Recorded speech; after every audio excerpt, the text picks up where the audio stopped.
Pues vamos a ver la anatomía de la columna vertebral. Tenemos unos objetivos sencillos, es la parte introductoria de la columna vertebral, que es conocer la importancia del conocimiento anatómico de la columna vertebral, es decir, cuáles son las implicaciones clínicas que éstas tienen por la que ustedes deben conocer la columna vertebral. Describir la estructura y la función de la columna vertebral, distinguir las diferentes curvaturas de la columna vertebral, así como sus implicaciones clínicas, y finalmente conocer la estructura de una vértebra típica, qué es lo que se requiere para que yo hable de una vértebra típica o vértebra tipo. Eh, Empezamos con la número 1, que es conocer la importancia de la columna vertebral. ¿Por qué es importante este conocimiento? ¿Alguien conoce el término de lumbalgia? Es el dolor de espalda, ¿no? Exacto, clásicamente llamado dolor de espalda. Aquí, según este artículo, se estima que entre el 60 y 70% de las personas adultas va a presentar un episodio de síndrome de dorso lumbar a lo largo de su vida. Y existe evidencia de que representa una de las principales causas de limitación física en sujetos menores de 45 años. Entonces, todos los que estamos aquí, hasta la doctora Lorena Valencia, menores de 45 años, entonces, por supuesto que estamos propensos a sufrir de este padecimiento. El IMSS constituye, en el IMSS, en el Instituto Mexicano de Seguro Social, constituye la octava causa de consulta al médico familiar. Es importante conocerlo porque lo vamos a ver. Lumbociática. Ahora, ¿conocen este término de lumbociática? Es el dolor lumbar más el dolor del nervio ciático, que es el nervio más grande que tenemos en el cuerpo humano y que recorre desde la parte posterior de la región glútea hasta el talón. Ahora, esta es la octava causa de consulta en medicina familiar en el IMSS y es la primera en consulta en los servicios de medicina física y rehabilitación. O sea, si ustedes se dedican o llegan a hacer una especialidad en rehabilitación, esta va a ser la causa número 1. Bueno, tal vez ya cambie en ese entonces, pero va a ser la causa número 1 en ese servicio. ¿Qué es lo que puede aumentar o tener un factor predisponente para desarrollar esto? El sobrepeso, el sedentarismo, el trabajo físico, en donde tenga que yo levantar objetos pesados y estos objetos pesados los cargue de manera inadecuada, es decir, no me faje, ¿no? Esos serían los principales desencadenantes. El esguince cervical, que lo vamos a ver ahora que veamos las curvaturas de la columna vertebral, vamos a ver que tiene una incidencia mundial de hasta el 60%, o sea, eso es muy alto. ¿Por qué? Porque una de las causas del esguince cervical es un accidente en vehículo automotor y los accidentes automovilísticos pues tienen una alta incidencia. En México, la Seguridad Social reportó 15,000 casos de accidentes de trabajo clasificados en el rubro de luxaciones, desgarros y esguinces de cuello, ¿no? 15,000 casos, pues es una cifra importante. Y finalmente, yo quisiera decirles que todo lo que tiene que ver con columna vertebral y con músculos del dorso, tienen que tener un amplio conocimiento para que cuando ustedes trabajen en una institución pública o privada, le ahorren dinero a esa institución pública o privada y le ahorren dinero también al paciente. ¿Por qué? Porque cuando alguien llega con lumbalgia, que ya habíamos hablado, o lumbociática, lo primero que piensan es, tiene una hernia de disco. Entonces, pensar en eso, si ese es su primer diagnóstico en el que ustedes piensan, pues seguramente le van a mandar a hacer una resonancia magnética a su paciente. Si está en una institución pública, pues le va a salir en un alto costo a la institución pública estar haciendo esto, si es en lo primero que pensaron, sin descartar todo lo demás. Si es en un medio privado, pues le va a costar al paciente, ¿no? Cuando no, o sea, cuando no siempre se puede tratar de eso, puede ser que sean problemas más sencillos, desde un problema muscular hasta algo que tenga que ver con la descarga tensional. Y díganme ustedes quién en nuestro país no está estresado por problemas económicos, por problemas familiares, ¿sí? Por problemas laborales, de todo tipo, ¿no? Sobre todo, ustedes como estudiantes de medicina, cuando entren en el periodo de exámenes, van a empezar a notar que esos músculos de descarga tensional, como el trapecio, como el esternocleidomastoideo, los músculos erectores de la columna, se contraen de tal manera que empiezan a hacer estragos en ustedes. Los vemos también en los músculos de la masticación, que son de descarga tensional. Ustedes van a ver cuando empiezan en periodo de exámenes, cómo estos músculos se van a contraer y cada vez que ustedes abren y cierran la boca, empieza a tronar esa articulación, ¿no? El esternocleidomastoideo, va a empezar a contraerse y entonces les va a costar cada vez más trabajo hacer este movimiento y entonces a cada rato están así, dijo, me duele el cuello por pura descarga tensional. Y la lumbalgia puede ser un problema debido a que estos músculos que están aquí, que son los músculos erectores de la columna, que los veremos más adelante, también pueden hacer una contracción tan fuerte y pueden inflamarse de tal manera que me causen esta lumbalgia y se trate de algo muscular y no algo propio de la columna vertebral. Entonces, por eso es importante que lo conozcamos. Esto es de manera general. Se entiende aquí por qué es importante y a lo largo de estas clases que vamos a ver de columna vertebral, iremos viendo las implicaciones clínicas que se ven en cada uno de estos. Seguimos al segundo punto, que es describir la estructura y función de la columna vertebral. Iniciemos primero con la función de la columna vertebral. Una es protege a la médula espinal y los nervios espinales, ¿sí? Justo en medio de la columna vertebral, del conducto vertebral, vamos a encontrar a la médula espinal y a los nervios espinales. Esto lo vamos a ver aquí. Quito al sistema linfático, quito al sistema venoso, arterial, y voy a poner el sistema nervioso aquí. Vean, ahí está la columna vertebral y aquí en medio de la columna vertebral viene mi médula espinal, ¿sí? Y de esa médula espinal van a salir estos que son los nervios espinales, ¿sí? Ahí vemos cómo salen a través de la columna vertebral. Entonces, me sirve como una protección a la médula. ¿Por qué será importante esta médula espinal? ¿Qué información lleva la médula espinal? ¿Qué información hay en esos nervios? Hay información. Sí, Isaac. Información aferente y eferente.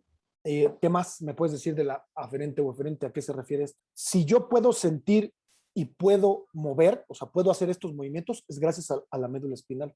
Si se llega a dañar la médula espinal, entonces voy a obtener problemas de sensibilidad o problemas de electricidad. Por lo tanto, es de vital importancia protegerla. Ya veremos que todos los órganos vitales están muy protegidos por estructuras óseas y por estructuras musculares, ¿no? Como el corazón, ¿no? Es una estructura vital. El cerebro y la médula espinal, vamos a ver que si bien si se lesiona podemos vivir, pues nos da funciones importantísimas para la vida. Entonces tenemos que protegerla a toda costa. Entonces, primera función, protege a la médula espinal. Segunda función, permite la bipedestación y la locomoción, es decir, nos permite que nos paremos de pies y que nos movamos, que nos podamos mover libremente y que tengamos un movimiento fluido. Soporta el peso corporal y lo transmite a las articulaciones sacroiliacas.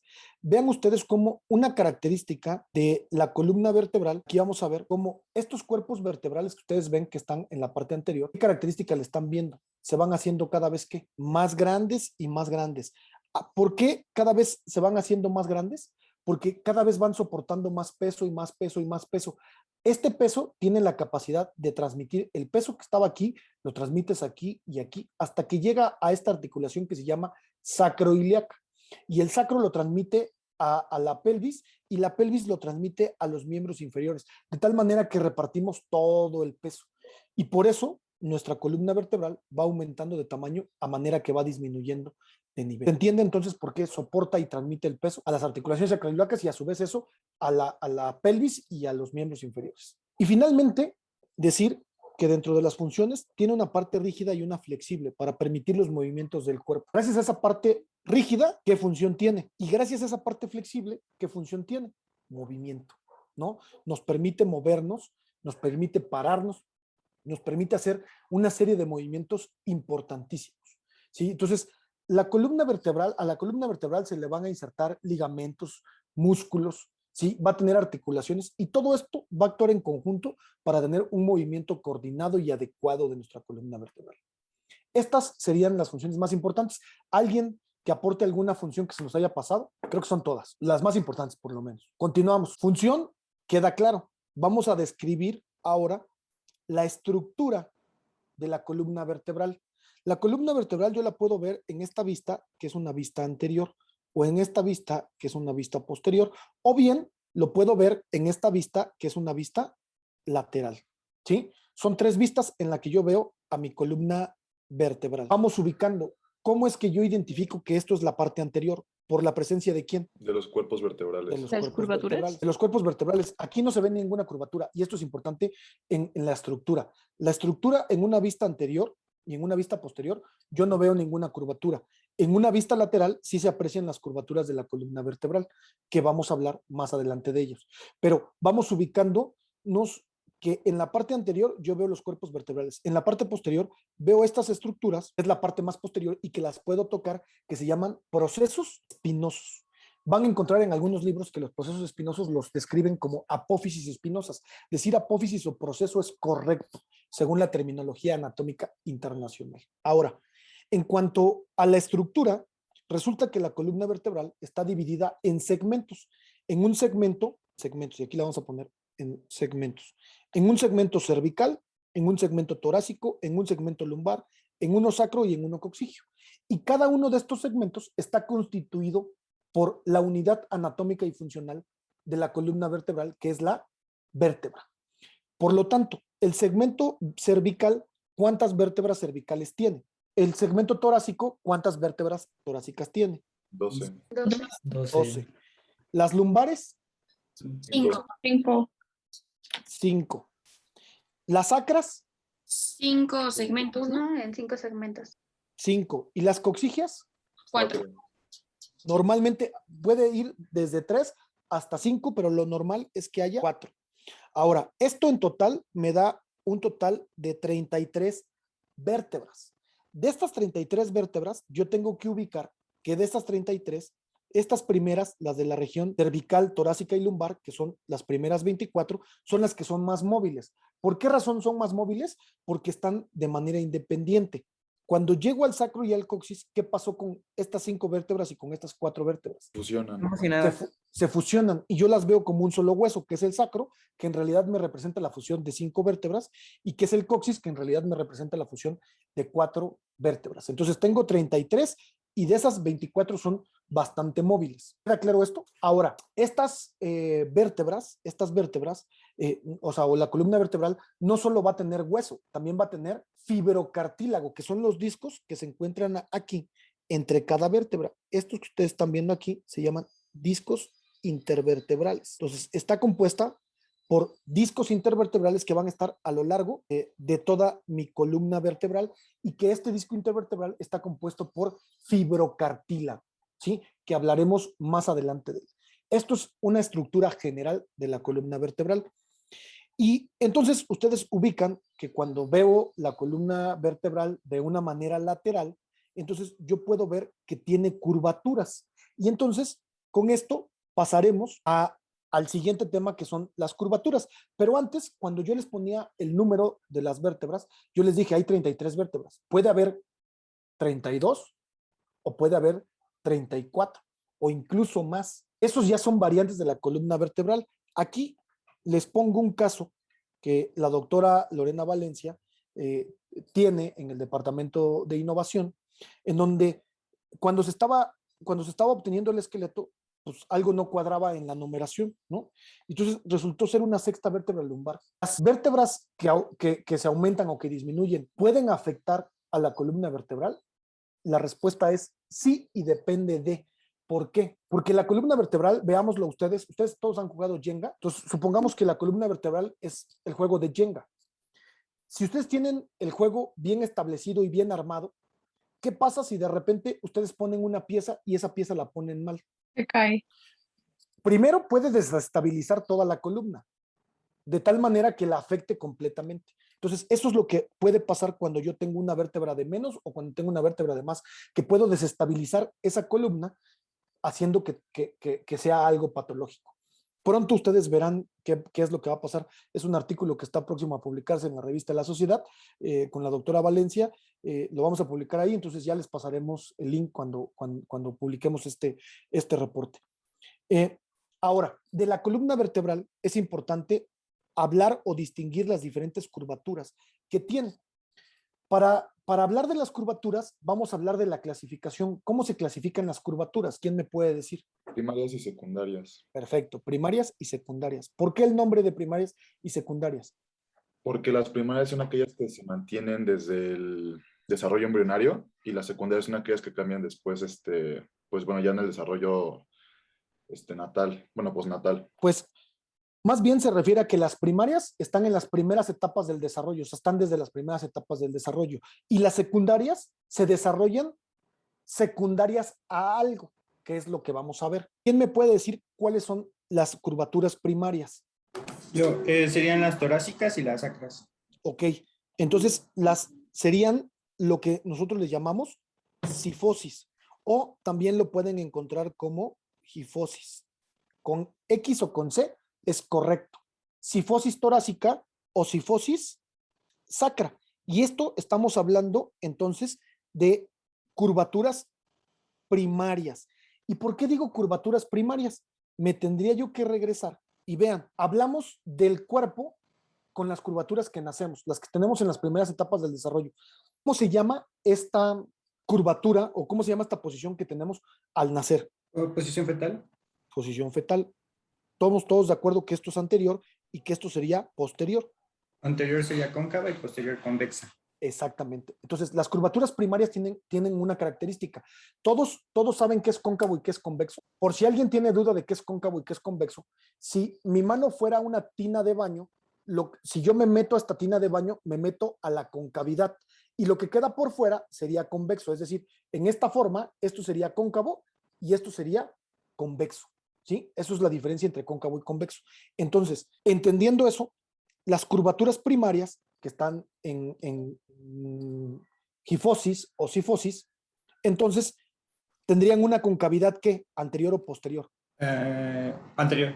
Anterior y una convexidad posterior. Esa es una norma de todas las curvaturas primarias. Regresémonos entonces, curvaturas. Entonces, primarias, torácica y sacra. Veamos si se cumple. Estamos de acuerdo que todo esto es anterior porque tengo los cuerpos vertebrales y todo esto es posterior porque tengo los procesos espinosos. Por lo tanto, esta curvatura tiene una concavidad anterior y una convexidad posterior. La sacra tiene una concavidad anterior y una convexidad posterior. Hasta ahí estamos claros con las curvaturas primarias. Vamos a ver, entonces... ¿Puede repetirlo, por favor? Claro.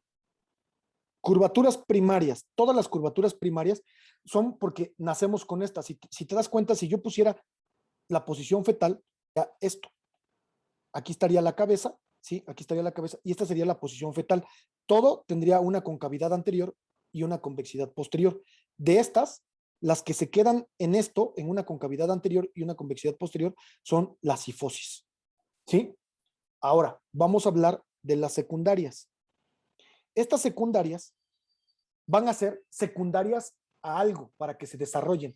¿Cómo se desarrollan? Porque entonces la cervical quiere decir que estaba así, ¿sí? Y tenía una concavidad anterior y una convexidad posterior. Pero, ¿qué pasó para que se invirtiera la curvatura? Eso va como ver hacia arriba. ¿Qué creen que hacen en las primeras etapas del desarrollo? Justo para tratar de levantar la cabeza.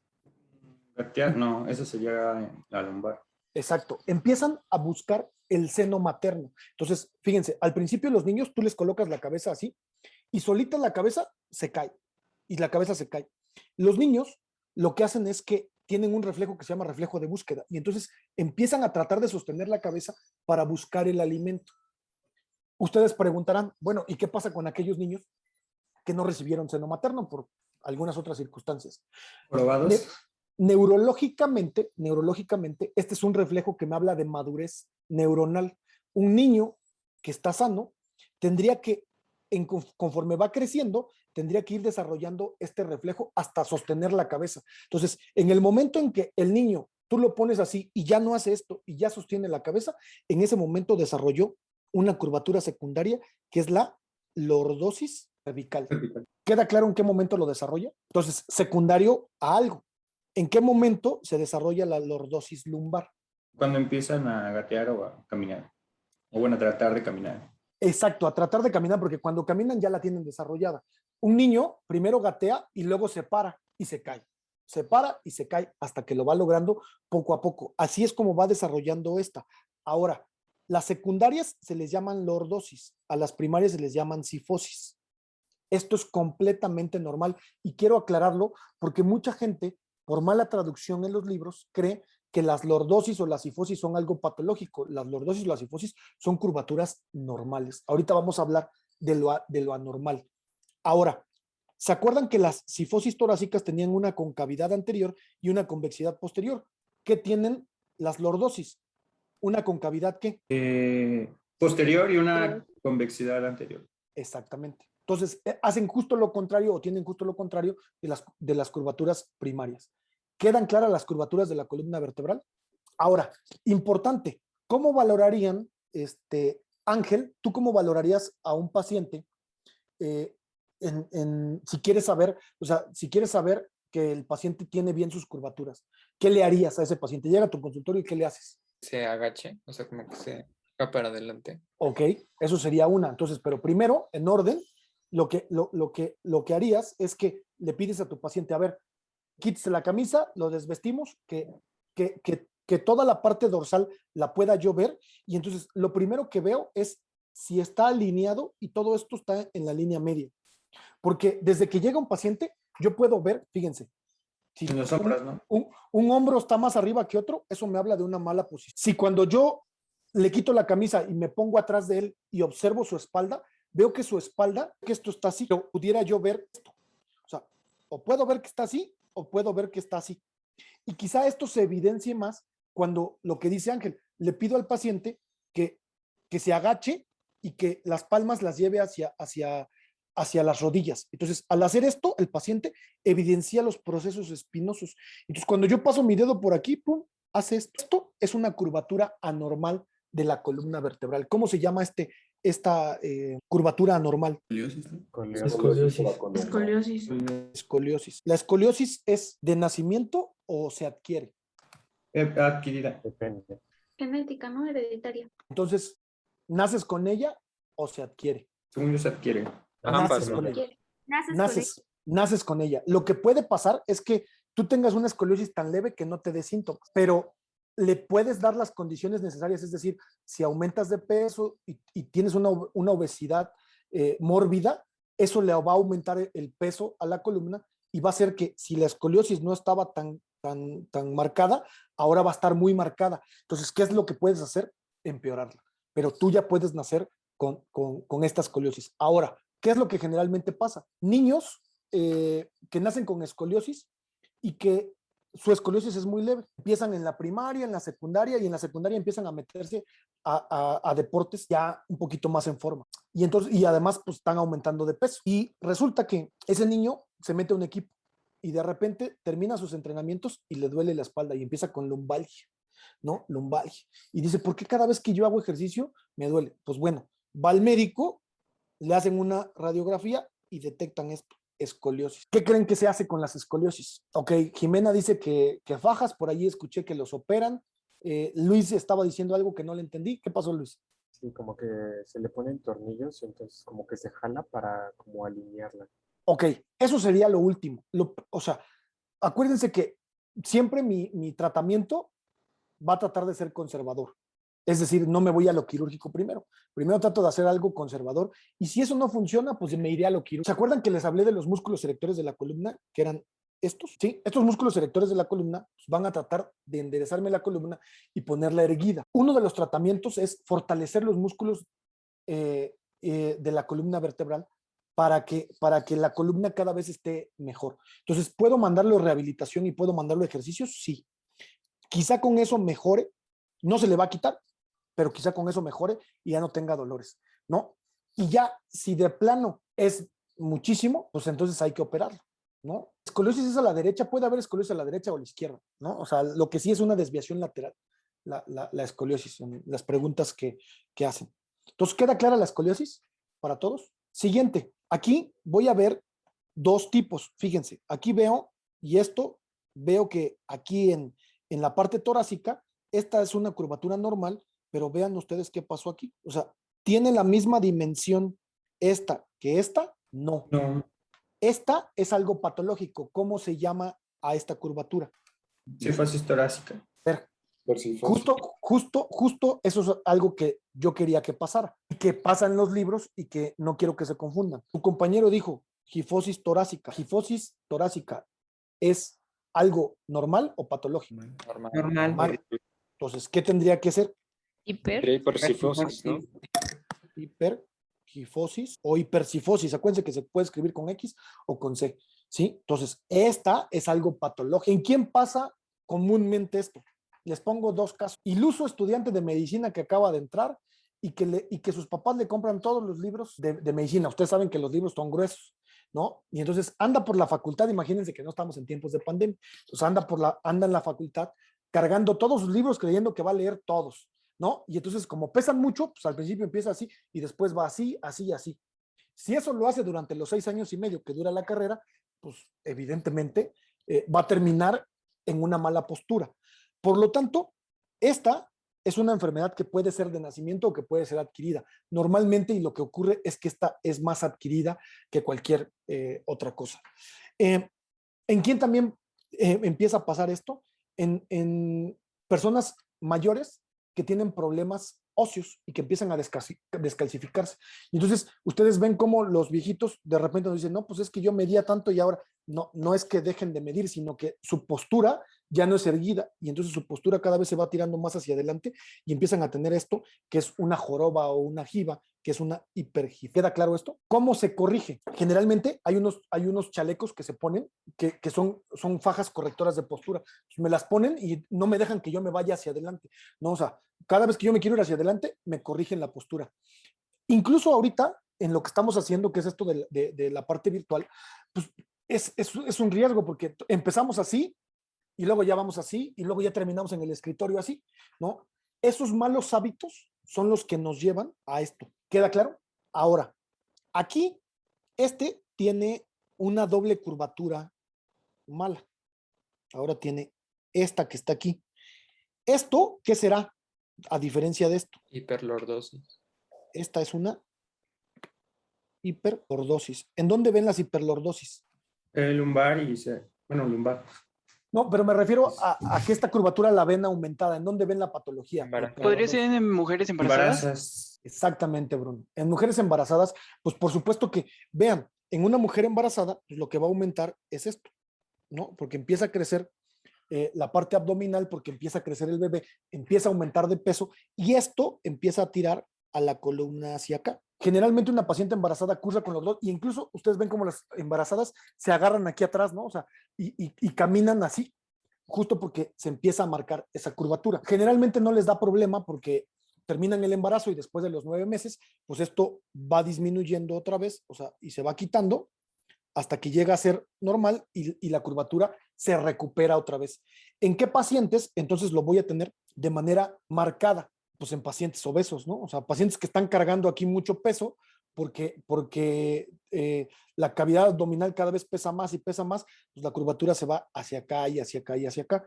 Entonces, una persona que tenía 40 kilos arriba de su peso normal durante 20 años y que después de 20 años entendió que tenía que bajar de peso, baja de peso, ahora ya pesa normal, ¿creen que se le resuelva la hiperlordosis? Pues no, porque es como una liga, que yo a la liga la estuve estirando, hasta que después de 20 años yo suelto la liga, no va a regresar a su forma original, ¿no? ¿Qué es lo que se hace? Rehabilitación. Lo mando a rehabilitación a que fortalezca los músculos de la parte dorsal. ¿Queda claro esto? Hiperlordosis, hipergifosis. Y miren, yo les pongo estos ejemplos porque el Adams, quizá todo el mundo ha visto el Adams, ¿no? O sea, es algo que se conoce mucho, pero vean, tiene un error. Esto que dice aquí, columna normal y columna con cifosis, ¿eso es correcto? No. Esto Tendría que ser decir hipercifosis, ¿no? hipercifosis, exactamente. ¿Sí? Siguiente, columna cervical, caso A y caso B. Dana, Sí, ¿cuál es la normal y cuál es la patológica? la normal es la A y la patológica es una B, que es una rectificación.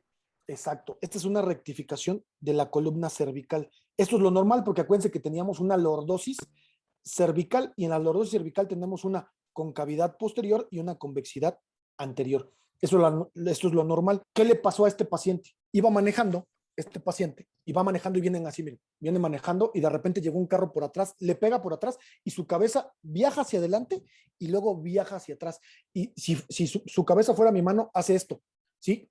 Esto se le llama latigazo. Latigazo, ¿no? Hace un latigazo y entonces inmediatamente lo que pasa es que los músculos que están alrededor de la columna cervical, ¡pum!, se contraen y se empiezan a inflamar.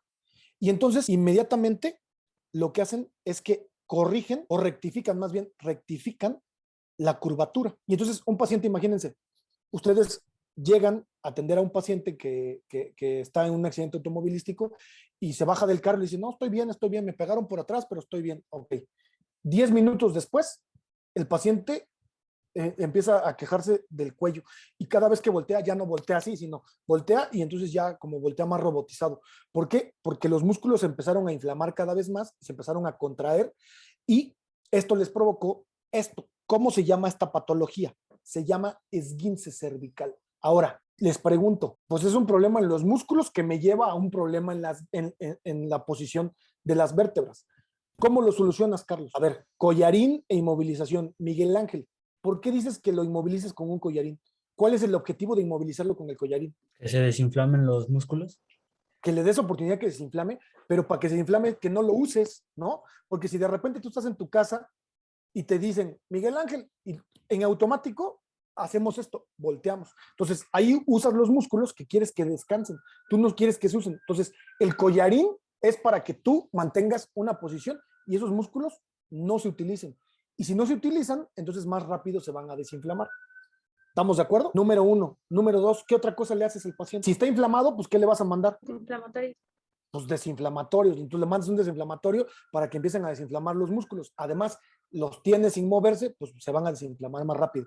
Y además hay una contracción severa. Si el músculo está contraído, ¿qué le mando? Relajantes musculares, ¿no? Le mando un relajante muscular y entonces lo relajo, lo desinflamo y lo inmovilizo. Tratamiento del esguince cervical. ¿Queda claro? Van en primer año y vamos a poder ver cosas que a nivel anatómico pueden ustedes determinar. O sea, si esto lo vuelven a ver usted, alguien se los enseña, ustedes pueden decir, esto es un esguince cervical. No sé qué grado, no importa. Ya saben que es un esguince porque ustedes saben lo que es normal anatómicamente y esto es normal anatómicamente. Ahora, la medicina no es muy complicada. Hay que entender la parte funcional para entender la parte patológica y para entender la parte farmacológica o el tratamiento. Aquí les dije, pues si el problema es que es muscular, los músculos no los quiero usar, pues entonces, pues collarín. Si el problema es que el músculo se inflamó, pues doy un desinflamatorio. Si el problema es que el músculo está contraído, pues le doy un relajante muscular y listo, se acaba el problema. Ahora, hay grados de esguince cervical. Habrá unos más delicados y así. Ahorita les hablo de manera general. Sí, Dana. No, solo como comentario, porque por decir yo que estaba viendo las radiografías de las chavas que estaban ya como militares, ellas sufren mucho de esto de la rectificación porque los hacen tener una postura muy, muy recta. Entonces, con el paso del tiempo van adquiriendo esta rectificación. Ok.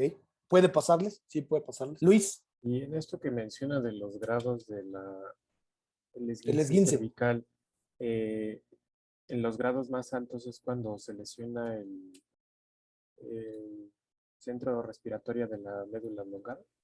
No, ahí ya no estaríamos hablando de un esguince cervical. Ahí lo que Gabriel se refiere es que aquí, atrás, por aquí viene la médula espinal, pero aquí viene algo que se llama médula oblonga, ¿sí? O médula oblongada o bulbo raquídeo, que lo vamos a ver después. En ese bulbo raquídeo hay algo que se llama centro cardiorrespiratorio, es decir, el centro que se encarga de la respiración y de la parte del corazón, ¿no? Si esto se fractura y se va hacia atrás y le das, supongamos que aquí está la médula oblonga y este es el centro cardiorrespiratorio. Si le das al centro cardiorrespiratorio, ¡pum!, se apaga el switch, se acaba deja de funcionar el corazón y dejan de funcionar los pulmones. Y esto es a lo que generalmente, o sea, este paciente se va a morir. O sea, sí o sí se va a morir, ¿no? ¿Por qué? Porque aunque tú le hagas masaje cardíaco, aunque tú le des respiración de boca a boca, aunque tú le hagas lo que le hagas, lo que está oprimiendo es el centro cardiorrespiratorio, a menos que esté en un centro neurológico, me meta rápido y descomprime y quite esta compresión, el paciente va a vivir. Pero si no, el paciente se va a morir. ¿Por qué? Porque esto es el equivalente a que tú tienes un foco en tu casa y tienes un fusible. Si yo quito los fusibles y tú tratas de cambiar un foco y otro foco y otro foco, ¿va a haber luz? No. Aquí es exactamente lo mismo. Este centro son nuestros fusibles, ¿sí? Si ese centro se daña, por más que yo le haga respiración, le haga masaje, no lo voy a reanimar. Es a lo que se refiere quién me lo preguntó? Creo que fue, perdón, es que ya te perdí ahí en la pantalla, pero ok. Pero ya no estaríamos hablando de esguince cervical, ya estaríamos hablando de algo más delicado, ¿no?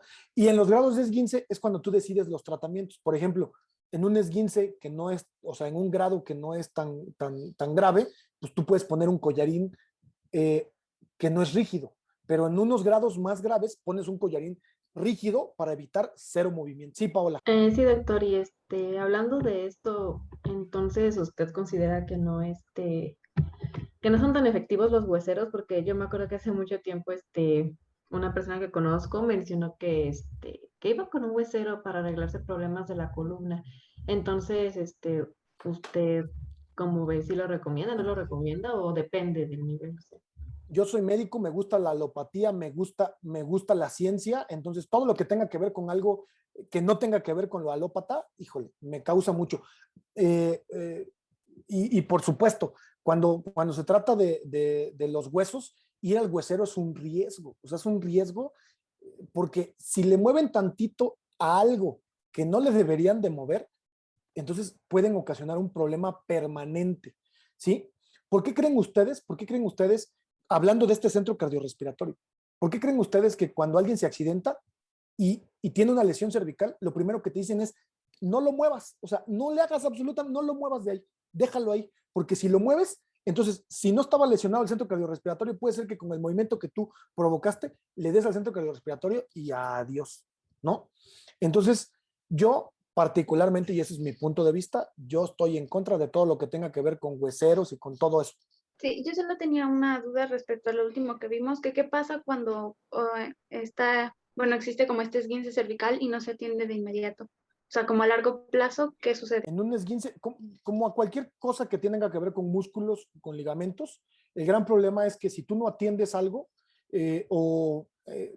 bueno, te voy a poner otro ejemplo en el deporte. ¿Qué es lo que pasa en el deporte? Alguien se esguinza el tobillo. En un deporte profesional, el que se esguinza el tobillo, lo mandan a descansar hasta que se recupere al 100%. Y la recuperación del 100% de un esguince puede llegar hasta las 16 semanas, ¿sí? O sea, hablando de un jugador de fútbol, se va casi toda la temporada, ¿sí? Hablando de una temporada de 6 meses. ¿Qué pasa con un amateur? El amateur se esguinza, a las 2 semanas ya se siente bien y regresa y vuelve a jugar en sus partidos de los domingos. 2 partidos después se vuelve a esguinzar. ¿Por qué? Porque no dejó una recuperación. Una lesión, entonces se empieza a volver una lesión crónica y crónica y crónica y crónica. Eso es lo que pasa cuando no dejas recuperar algo, que en vez de que tengas una enfermedad y se recupere al 100% y listo y no la vuelvas a tener, esa enfermedad se hace crónica y crónica y crónica. Eso es lo que pasa con los esguinces. Seguimos con el siguiente tema, que es conocer la estructura de una vértebra típica.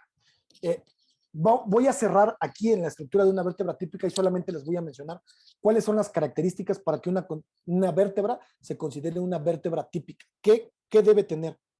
Debe tener un cuerpo vertebral. ¿Qué más debe tener? Un arco. Un arco vertebral, y ese arco vertebral debe estar compuesto por un pedículo y por una lámina. ¿Qué otra cosa debe tener? Los procesos. ¿Un proceso es espinoso? 7 procesos o apófisis. 7 procesos o apófisis. Estos procesos los vamos a dividir en lo siguiente: 2 transversos, 1 espinoso y 4 articulares, 2 superiores y 2 inferiores. Cuando una vértebra reúne todas estas características de tener un cuerpo vertebral, un arco vertebral formado por un pedículo y una lámina y 7 procesos, 2 transversos, 1 espinoso y 4 articulares, 2 superiores y 2 inferiores, estamos hablando de una vértebra típica. Aquí, bueno, nos da tiempo, nos quedan 5 minutos, así que nos da tiempo de ir viendo cada uno de estos. Primero se los hago en esquema. Voy de adelante hacia atrás, ¿sí? Fíjense, voy a dibujárselos de adelante hacia atrás. Cuerpo vertebral. Este es el cuerpo de una vértebra. El cuerpo vertebral generalmente es robusto y, como yo les dije, va aumentando de tamaño conforme va disminuyendo en segmentos. O sea, conforme va de cervical, cuando llegamos a la parte lumbar, son cada vez más gruesos. ¿Por qué? Porque el objetivo que tienen los cuerpos vertebrales es sostener el peso. Después del cuerpo, ¿qué tenemos? Un arco vertebral. Este arco vertebral está formado por un pedículo y aquí por otro pedículo. Y por una lámina y por otra lámina. Este arco me va a formar algo que le llamo foramen vertebral. O sea, todo esto que ustedes van a ver aquí, a esto le voy a llamar foramen o agujero vertebral. ¿Qué es lo que va a contener ese foramen? La médula ósea. La médula ósea. La médula espinal, ¿sí? Va a contener a la médula espinal. Esto sería nuestra médula espinal. Entonces, fíjense, tenemos un cuerpo y tenemos un arco formado por pedículos de lado y lado y por láminas de lado y lado. ¿Qué nos falta para tener una vértebra típica? Proceso. Los procesos. Un proceso espinoso que voy a tener aquí, un proceso espinoso, esto sería un proceso espinoso, dos procesos transversos, que son estos, y me faltan los 4 articulares, que no los voy a ver, o sea, que en una vista aquí estarían los 2 superiores y me faltan los 2 inferiores, que los vamos a ver ahorita más adelante. Importante, el proceso transverso está entre qué y qué, entre pedículo y lámina, y el proceso espinoso está entre las 2 láminas. Vamos a ver si esto se cumple. De anterior a posterior, fíjense, de anterior a posterior, ¿qué sería esto? El cuerpo. Luego, ¿qué tendríamos? ¿Qué sería este? Que es el mismo que les estaba yo marcando en el esquema. El foramen transversal. Proceso transverso. No. Esto son los procesos Los procesos transversos. transversos. Uno y otro. Este que está aquí, ¿quién será? El espinoso. Proceso espinoso. Proceso espinoso. Proceso espinoso. ¿Sí? Y por lo tanto, yo les dije, entre proceso espinoso y proceso transverso, ¿qué está? ¿Qué sería esta estructura? Las láminas. La lámina de un lado y la lámina del otro lado. ¿Sí? Entre proceso transverso y proceso espinoso tengo a esta lámina. ¿Sí? Y el proceso espinoso está ¿en qué? Entre lámina y lámina. Aquí está el proceso espinoso. El proceso transverso, perdón, estaría entre lámina y ¿qué sería esto que está aquí, justo detrás del cuerpo? Pedículo. Esto sería el Pedículo. pedículo. Entonces tengo al pedículo y aquí atrás tengo a la lámina. El pedículo y la lámina me formó esto que es ¿quién? El foramen vertebral. El foramen vertebral, que como es el pedículo y la lámina de un lado, me forman el arco de un lado y me forman el arco del otro lado. Cuando junto arco y arco, entonces me dan ¿qué? El foramen vertebral. Y aquí en medio tendría que venir ¿quién? La médula La médula espinal. espinal. La médula espinal. Entonces, se entiende que una vértebra típica tiene cuerpo, pedículo, lámina, proceso transverso, proceso espinoso, y los que ustedes no están viendo, que se ven en una vista lateral, son los procesos articulares. Aquí tengo proceso articular superior y aquí tengo el inferior. Entonces, para conocer una vértebra típica, vámonos a la aplicación para ver todas las estructuras. Vamos a seleccionar una vértebra y la voy a aislar. Fíjense, vamos a ver que una vértebra tiene un cuerpo, tiene un proceso transverso de un lado, proceso transverso del otro lado, un proceso espinoso, ¿sí? Y estos que en una vista lateral se ven muy bien. Miren, aquí se ve el proceso espinoso y aquí se ven los procesos articulares superiores y aquí vemos a los procesos articulares inferiores. Entonces, 4 procesos articulares, 2 superiores, 2 inferiores, 2 procesos transversos, que es este y este, un proceso espinoso, un cuerpo y un agujero vertebral formado por un arco de este lado y otro arco de este lado. Esto correspondería al pedículo y esto correspondería a la lámina. Pedículo y lámina. Y aquí en medio tendría que ir mi médula espinal. Con esto tendríamos una vértebra típica, o también lo pueden encontrar en algunos libros como vértebra, y con esto terminamos la primera parte de columna vertebral.